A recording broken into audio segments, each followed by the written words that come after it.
This man is slapping his face. But this girl can also feel the pain. Turns out they can experience everything that the other experiences.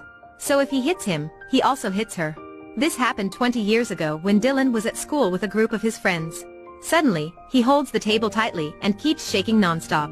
Because he sees that he's skiing. And at the exact moment, Rebecca is also skiing. She's about to crash her sled. Dylan is thrown from his desk and is knocked out.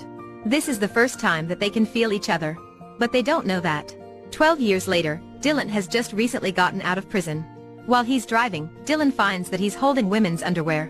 While Rebecca is shopping, she sees a man's hand in front of her. Dylan almost gets in an accident. Luckily, he turns the steering and avoids the car crash. Rebecca is also scared, so she steps back.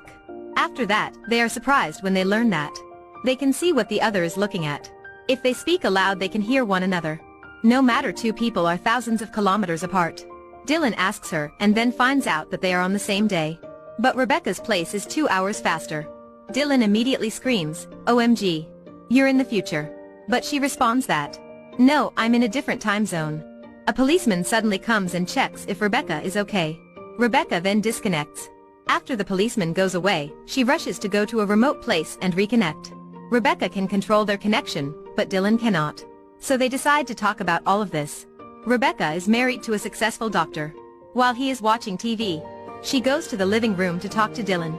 They begin to get to know each other while they talk. Now they know that they can feel each other for the past 20 years. They can feel the same pain.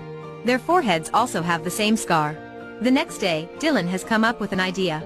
He asks her to go look in the mirror for a visual introduction. He will also look at himself in the bathroom. When they look up, this is the first time they see each other. Even though it's the first time, it still feels familiar. As they are always together. For example, when Rebecca fell in love with her teacher, but it didn't go anywhere. Dylan was also in a bad mood. When Dylan was sent to jail for his friend, Rebecca could also sense something bad happening. After that, they grow closer. Show each other their surroundings. Even though people around think that they are crazy. Today, his criminal acquaintances pressure him into doing a heist. But he doesn't want to get back to his terrible life. So he refuses it. Because Rebecca's husband is a doctor. She has to hang out with other doctors' wives.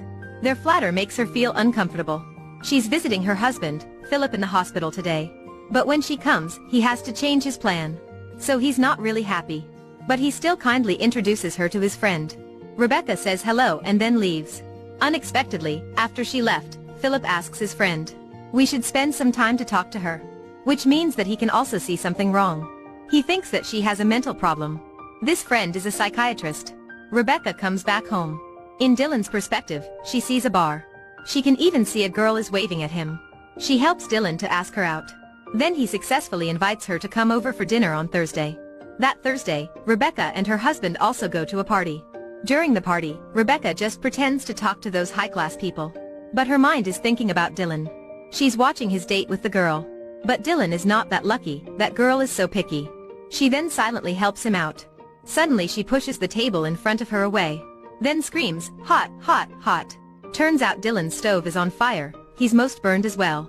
When Rebecca calms down, she's embarrassed, rushing to the toilet. They both start arguing through the mirror. "I told you not to come along." But Rebecca doesn't want to disconnect. Dylan is pissed off and starts slapping his face. He tries to hurt himself so that Rebecca can feel the pain too.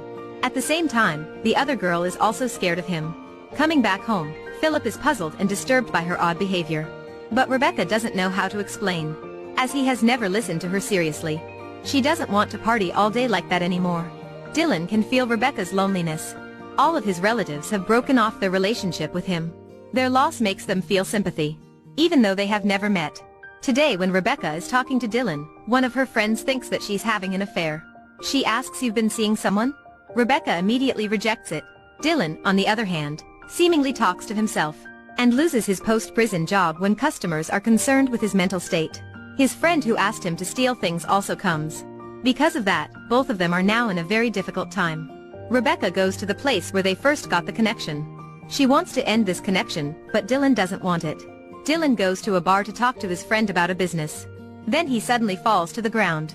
He sees a doctor, a security guard, and even hears Rebecca's voice. Turns out the other woman has come to Philip and told him that Rebecca is cheating on him. So he sends her to the mental institution. Dylan feels that Rebecca is in trouble, so he will break the rule. He steals a truck and leaves the state without permission. He takes a plane to New Hampshire. He instructs Rebecca to avoid areas with cameras to secretly throw away the medicine. Unable to rent a car at the airport. In an urgent situation, Dylan steals one. While she telepathically guides him on the roads between the airport and the institution. Dylan just looks at the door. He easily shows Rebecca how to open it. Under Dylan's encouragement, Rebecca has escaped from the room. She avoids detection from those doctors outside. And even steals a jacket to hide her patient shirt. Unfortunately, she runs into her husband.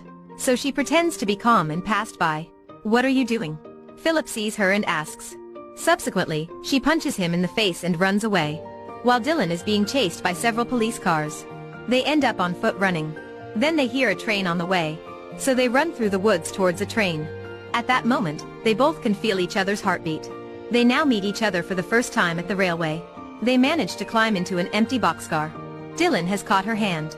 They finally unite in person.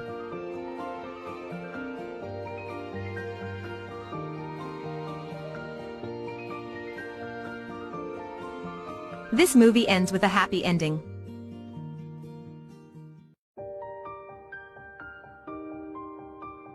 They have no way to explain their loneliness. So they have to socialize to find a consolation. You must have been through this. When you're really upset, no matter what language you use, it won't be able to describe how you feel. So we need to find a person in the crowded world who can sense what the other is feeling, like the two characters in the movie. Even though we can't see each other, but at least we won't feel lonely. This is the end of the movie. See you in the next video.